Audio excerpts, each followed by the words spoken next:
Bonjour et bienvenue dans un nouvel épisode de Comics Code, un épisode dans lequel on va passer en revue de manière totalement subjective les nouveautés à paraître en mars 2023 chez Panini Comics. On verra les nouveautés des autres éditeurs dans une prochaine vidéo. Comme d'habitude, pour les dates de sortie, je me suis basé sur ce qu'indique Panini sur son blog, sauf que ce mois-ci, chez Panini, le mois de mars a l'air de s'arrêter le 22. Du coup, je suis allé jeter un coup d'œil sur la boutique Panini et sur les sites de vente en ligne pour trouver les titres prévus pour le 29 mars, mais du coup, je garantis pas d'avoir tout identifié et je garantis encore moins que les dates de parution changeront pas d'ici là. Bref, comme d'habitude aussi, si vous remarquez des erreurs ou des oublis, n'hésitez pas à mettre un petit mot dans les commentaires. Et on a donc beaucoup de choses chez Panini en mars. J'ai fait mes petits calculs et j'arrive à 45 titres. 45, c'est juste délirant. Alors oui, en mars, il y a 5 mercredis, le mercredi qui est le jour de sortie des titres Panini, mais même là, ça nous fait 9 bouquins par semaine. Je suis désolé, mais ça s'appelle surproduire, ça s'appelle inonder le marché, et en matière de politique éditoriale, c'est visiblement tout ce que Panini sait faire. Mais bref, passons aux comics eux-mêmes, on est quand même là pour ça, surtout que, évidemment, dans la masse, on trouve quand même pas mal de choses intéressantes. L'événement du mois, c'est l'anniversaire d'Iron Man, qui fête ses 60 ans avec pas moins de 6 titres. Commençons par l'intégrale 1979-1981, qui réunit les épisodes 129 à 144 de la série originale, soit les épisodes qui font directement suite à l'arc Demon in a Bottle. C'est toujours principalement Bob Layton et David Michelinie au scénar. Au dessin, on a pas mal de fill-in au début, on a du Jerry Bingham, du Sal Buscema, du Bob Budiansky, et puis on a enfin du John Romita Jr. et du Bob Layton sur les derniers épisodes. Forcément, c'est moins réussi et moins mémorable que les épisodes de l'intégrale précédente, mais ça reste globalement d'un bon niveau. On a notamment 2 épisodes assez mythiques d'Iron Man contre Hulk, suivi d'une conclusion qui fait intervenir Ant-Man. Et si je me gourre pas, on pourra lire pour la première fois en France l'épisode 130, même si, pour ce que je m'en souviens, il est quand même très anecdotique. Et puis, dans la foulée, Panini publie en Marvel Epic Collection le retour de Layton et Michelinie sur la série, au milieu des années 80, avec les épisodes 215 à 232, plus l'annuel numéro 9 qui était inédit en France, le tout dessiné dans sa quasi-totalité par Mark Bright. Là encore, c'est une période intéressante. C'est les débuts de The Ghost dans le numéro 219, et puis c'est évidemment la première Armor Wars du numéro 225 au numéro 232, avec un épilogue magnifiquement dessiné par Barry Windsor Smith. Là encore, c'est une lecture que je conseille, et puis à 30€ les 500 pages, même si le prix a augmenté en ce début d'année, ça reste la collection la plus économique, entre guillemets, que propose Panini. On continue du côté des Marvel Must-Have avec la réédition des 7 premiers numéros d'Invincible Iron Man, la série de 2008, par Matt Fraction et Salvador Larroca. Là encore, la série était plutôt bien, et Fraction lançait quelques idées intéressantes dans ses premiers épisodes. Ensuite, on a plusieurs anthologies avec tout un tas de trucs en vrac. On a d'abord un pavé de 350 pages, l'édition anniversaire de Je suis Iron Man. Alors je sais pas dans quelle mesure le sommaire change par rapport à la première édition, j'ai l'impression qu'ils ont dû rajouter 1 ou 2 épisodes récents. On a donc des épisodes pris tout au long de la carrière d'Iron Man, on a 2 épisodes de Tales of Suspense, le 39 évidemment, avec les origines du personnage, et le 91 dessiné par Gene Colan. On a 6 épisodes de la première série, le numéro 54 de 1973 où Iron Man se frite avec Submariner, l'inévitable numéro 128 où Tony Stark lutte contre son alcoolisme, les numéros 215 et 216 qu'on retrouve aussi dans l'Epic Collection et qui marquent le retour sur la série de David Michelinie et Bob Layton, plus le numéro 232 qui conclut le même Epic Collection, et le numéro 262 en pleine seconde Armor Wars par John Byrne et John Romita Jr. On a ensuite le premier épisode paru dans le cadre de Heroes Reborn par Jim Lee, Scott Lobdell et Wilce Portaccio. Iron Man numéro 50 de 2002 quand Mike Grell reprend les rênes de la série avec Michael Ryan au dessin. Le one-shot Civil War The Confession par Brian Michael Bendis et Alex Maleev. Invincible Iron Man numéro 500.1 de 2011 par Fraction et La Roca, Invincible Iron Man numéro 593 de 2017, qui est le début d'un arc en 8 numéros par Bendis, Stefano Caselli et Alex Maleev, et enfin, le premier numéro de Tony Stark Iron Man, la série de 2018, écrite par Dan Slott et dessinée par Valerio Schiti. Moins cher, mais pas forcément très intéressant, Marvelverse Iron Man, avec Iron Man numéro 234, un épisode en duo avec Spider-Man par Bob Layton, David Michelinie et Jackson Guice, le premier épisode de la série de 1998, qui marquait le retour du personnage dans l'univers Marvel après la parenthèse Heroes Reborn, écrit par Kurt Busiek et dessiné par Sean Chen, et puis 2 épisodes tirés de la série Marvel Adventures Iron Man, donc hors continuité et plutôt destinés à un jeune lectorat, écrit par Fred Van Lante, dessiné par James Cordero pour l'un et Graham Nolan pour l'autre, et qui, je crois bien, sont inédits en France. Enfin, et on en a presque fini avec Iron Man, il est à l'honneur du premier numéro de la revue Les Icônes de Marvel, le nouveau trimestriel que lance Panini en kiosque après Les Trésors de Marvel et Mighty Marvel Spider-Man. Le prix est toujours plutôt correct, 8,99€ pour 168 pages, et 7 épisodes au sommaire, plus ou moins intéressants. On a par exemple le tout premier numéro de la série originale de 1968 par Archie Goodwin et Gene Colan, qui est en fait la conclusion d'un récit entamé dans Tales of Suspense et qui se poursuivait dans le one-shot Iron Man Submariner. Donc, republier cet épisode tout seul, je vois pas trop l'intérêt. À moins que Panini publie que la petite backup de ce numéro qui résumait les origines du personnage en 3 pages. À voir. Sinon, on a l'épisode 144 qui figure également dans l'intégrale 1979-1981, le numéro 182 de 1984 où Dennis O'Neil et Luke McDonnell font replonger Tony Stark dans l'alcool, et le numéro 256 de 1990 qui marque le retour sur la série de John Romita Jr.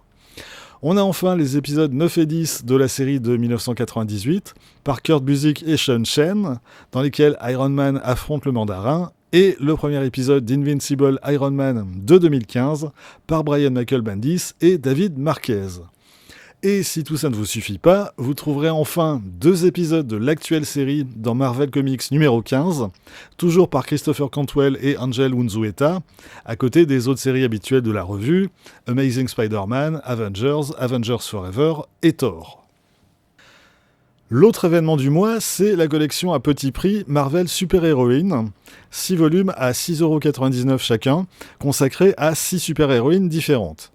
Petite précision qu'on vient juste d'apprendre et sur laquelle Panini n'a pas vraiment communiqué jusqu'à présent, ces 6 albums seront au format souple et non pas cartonné, contrairement aux collections précédentes. Ceci dit, on y trouve de très chouettes choses, à commencer par le volume consacré à Black Widow, qui réunit les 5 premiers épisodes de la récente série de Kelly Thompson et Elena Casagrande. J'ai consacré une vidéo à la série, je vous invite à aller y jeter un œil, mais disons que ces premiers épisodes sont très réussis et qui peuvent même s'apprécier sans qu'on lise la suite.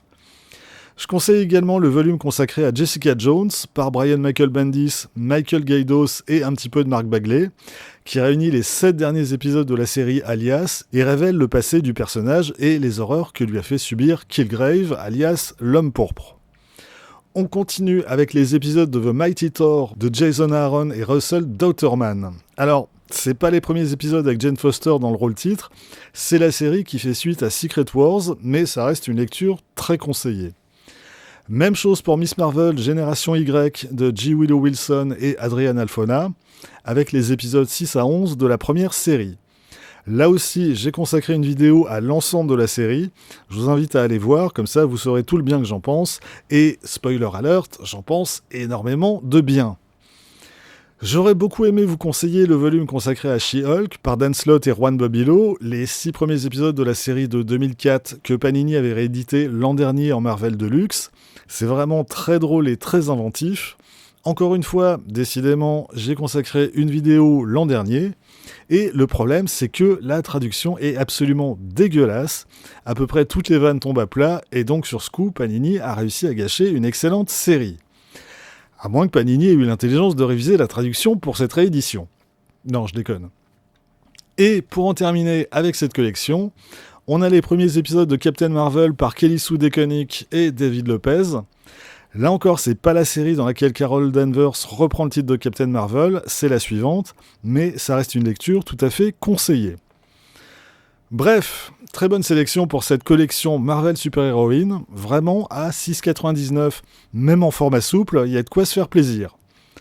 A noter enfin que ces 6 tomes devraient également être disponibles dans un coffret à 45€.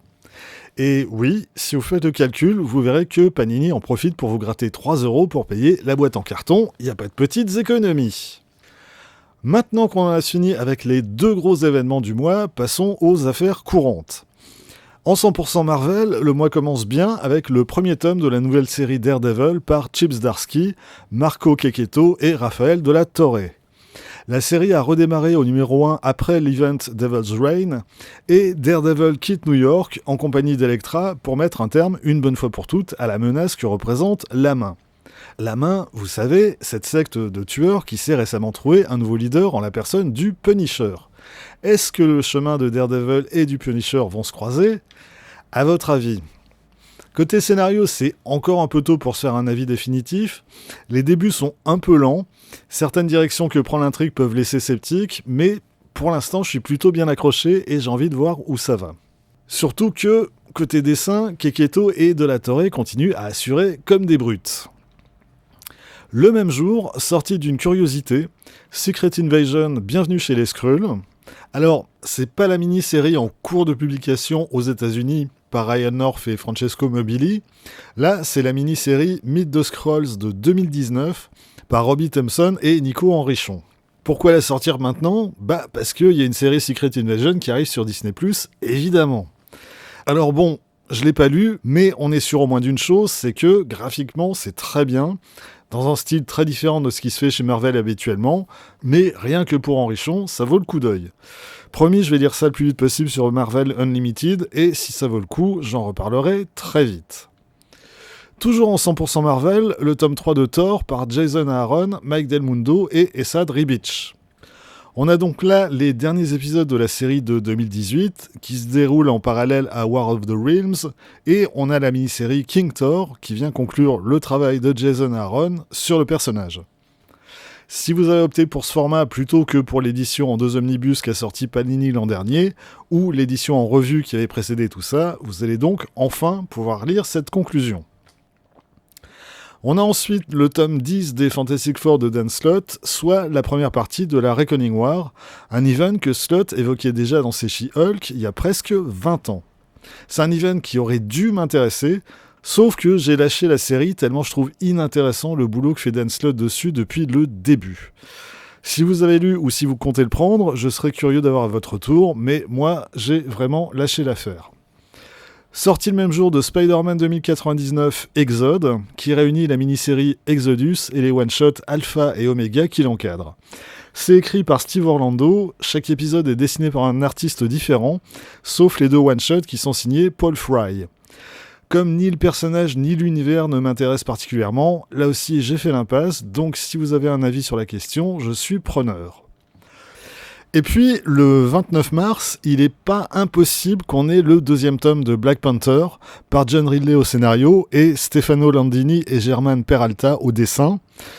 Les premiers épisodes étaient pas mal, mais j'ai pas encore lu la suite.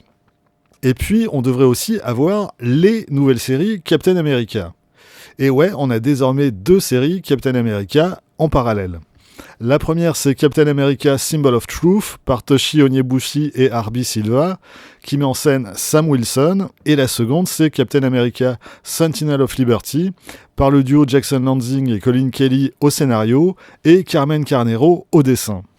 Sur les premiers épisodes, c'est cette dernière série que je trouve la plus prometteuse, qui remue pas mal de choses et lance pas mal de pistes à suivre dans ses premiers épisodes. Symbol of Truth, pour l'instant, niveau scénar, je suis moins convaincu.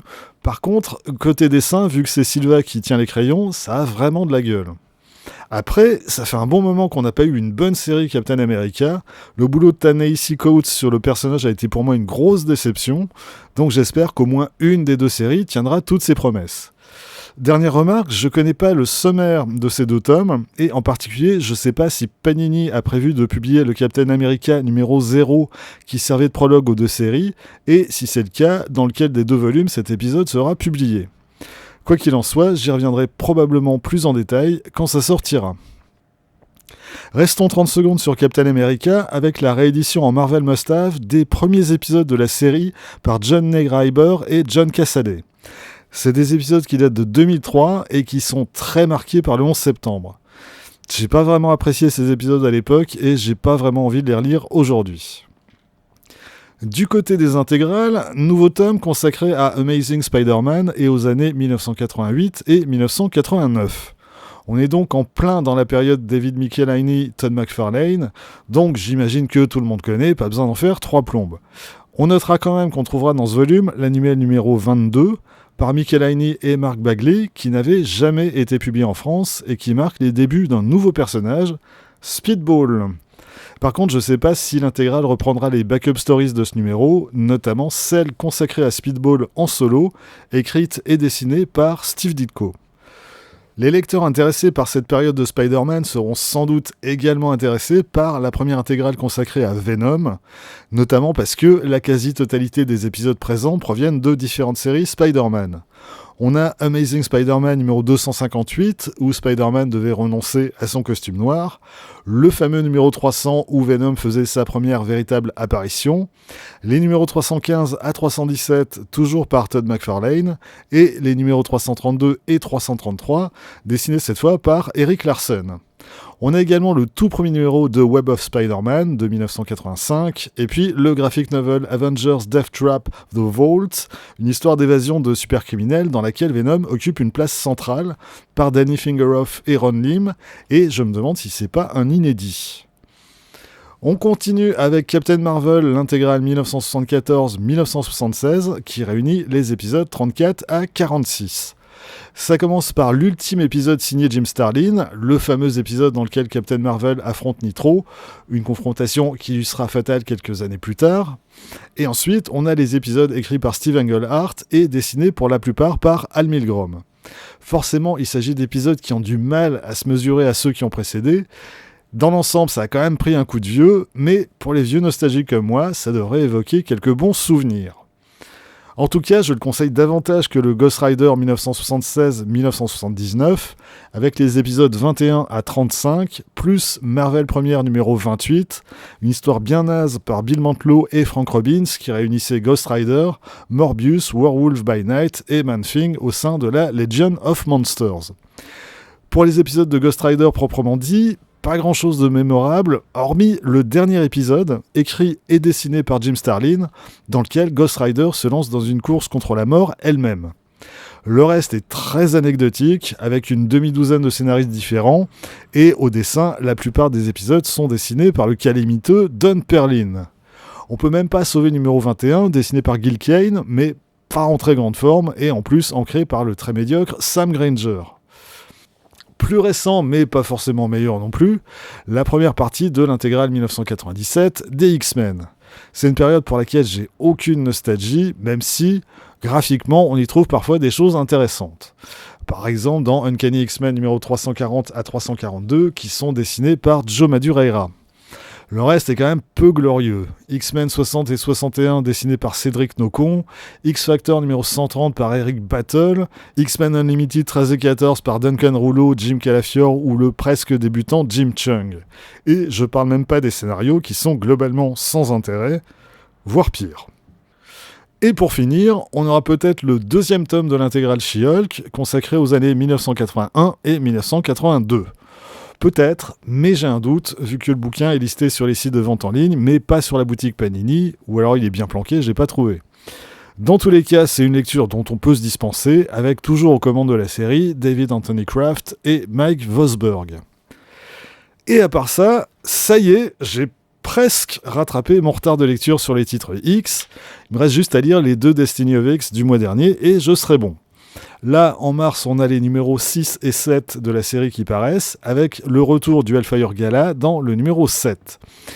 Globalement, je trouve qu'Inferno a fait du bien à la franchise. Les débuts des nouvelles séries sont globalement intéressants, en particulier Immortal X-Men par Kieron Gillen et Lucas Werneck, et X-Men Red par Al Ewing et Stefano Caselli. En plus, New Mutants reprend du poil de la bête, et autant Excalibur m'emmerdait depuis le début, autant Knights of X démarre plutôt pas mal. La grosse déception en ce qui me concerne, c'est le relaunch de Marauders. Pour l'instant, j'accroche pas du tout au scénario de Steve Orlando et je déteste absolument les dessins d'Eleonora Carlini. Pour qui ne suit pas l'ensemble des séries X, on signalera en Marvel Deluxe la réédition du crossover X of Swords. Le premier tome est annoncé pour le 8 mars et le second pourrait sortir le 29, si j'en crois la boutique Panini. Bon, honnêtement, ce crossover qui marque le clash entre les mutants de Krakoa et ceux d'Araco est pas extraordinaire, même si c'est moins pire que je le craignais. Et avec ces 2 tomes, on aura l'intégralité de l'event qui était précédemment paru en 4 volumes. Pour rester en Marvel Deluxe, Panini réédite l'intégralité de la série Moon Knight de 2014. Une période intéressante qui a su apporter de nouvelles facettes au personnage, avec 3 arcs réalisés par 3 équipes différentes. On a d'abord Warren Ellis et Declan Shalvey, puis Brian Wood et Greg Smallwood, et enfin Cullen Bunn, Ron Atkins et German Peralta. Si vous n'aviez pas les 3 tomes parus en 100% Marvel, voilà une occasion de réparer cette erreur, c'était vraiment bien. Quoi d'autre ? Amazing Fantasy numéro 1000, un one-shot qui marquait les 60 ans de la naissance de Spider-Man et proposait 8 récits consacrés aux tisseurs de toile. Sur le papier, ça s'annonçait assez prometteur, avec au scénario des gens aussi talentueux que Neil Gaiman, Jonathan Hickman ou Kurt Busiek, et au dessin, Olivier Coipel, Marco Checchetto, Jim Cheung ou Terry Dodson. Concrètement, c'est totalement anecdotique, c'est des petites histoires sans grand intérêt et même pas particulièrement inspirées. Bref, si vous voulez rendre hommage à Spider-Man et fêter son anniversaire, ouvrez-vous plutôt une bonne bouteille. Ah non, merde, ça c'est pour Tony Stark. Tiens, on n'a pas encore parlé des omnibus. Eh ben, ce mois-ci, Panini la joue presque petit bras avec seulement 3 omnibus au menu. Bon, le premier, il me semble que j'en ai déjà parlé vu qu'il était prévu en fin d'année dernière et qu'il a été reporté. C'est Marvel Knights par Joe Quesada avec essentiellement les 15 premiers épisodes de Daredevil parus sous le label Marvel Knights, plus la mini-série Daredevil Favor. Alors, effectivement, à l'époque, ça a permis de relancer le personnage qui semblait plus intéresser grand monde. Après, en ce qui me concerne, c'est une période que je trouve assez surestimée, en particulier les scénarios de Kevin Smith. Plus intéressant à mon sens, le premier tome de l'intégrale Fantastic Four par Jonathan Hickman. Avant les X-Men, avant les Avengers, c'est vraiment le travail qui a révélé Hickman chez Marvel et qui a su apporter de nouvelles idées à la série, tout en restant dans le cadre défini par ses prédécesseurs.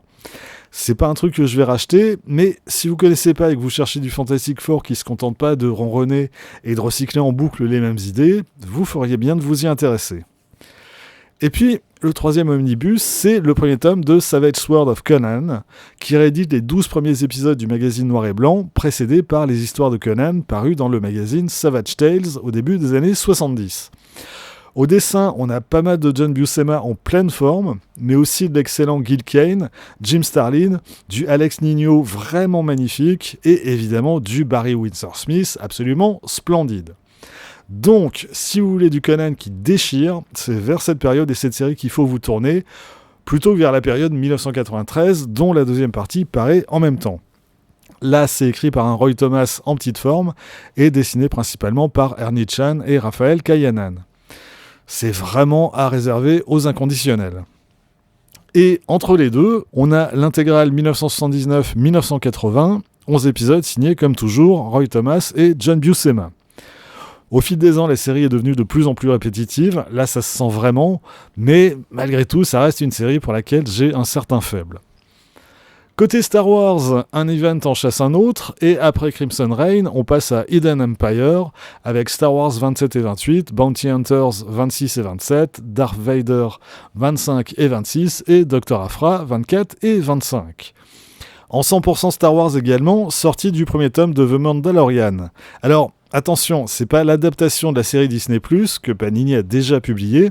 Il s'agit des 4 premiers épisodes de la série régulière, lancée par Marvel l'an dernier, écrite par Rodney Barnes et dessinée par George Genty. En Star Wars Deluxe, 4e tome de Star Wars, La mort de l'espoir, qui réédite Star Wars 50 à 67. Et enfin, en Star Wars Epic Collection, sortie du tome 2 de l'Ancienne République, soit les numéros 19 à 37 de la série Knights of the Old Republic, paru chez Dark Horse par John Jackson Miller, Bank Dazo et Dustin Weaver. Et on va finir les sorties du mois avec 2 titres à part.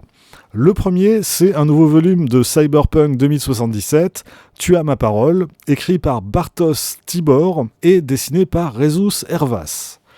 Et l'autre, c'est Monkey Meat de Juniba, une mini-série en 5 numéros, parue aux États-Unis l'an dernier chez Image Comics, écrite et dessinée par Juniba, donc un artiste sénégalais installé en France. C'est un titre très étrange, qui est à la croisée de tout un tas de styles. Ça va des comics au manga en passant par le street art. Visuellement, ça donne un truc très foutraque. Ça va clairement pas plaire à tout le monde, mais si vous avez envie de tenter un truc vraiment différent de ce que publie Panini habituellement, et ben là, c'est l'occasion. Voilà, c'est tout pour aujourd'hui. J'espère n'avoir rien oublié et ne pas m'être trop gouré. Sinon, comme d'habitude, n'hésitez pas à intervenir dans les commentaires pour rectifier telle ou telle chose. On se retrouve très vite pour passer en revue les sorties de mars des autres éditeurs. D'ici là, vous pouvez vous abonner à cette chaîne, partager cette vidéo sur les réseaux sociaux et surtout, lire des comics. Soyez sages et à bientôt.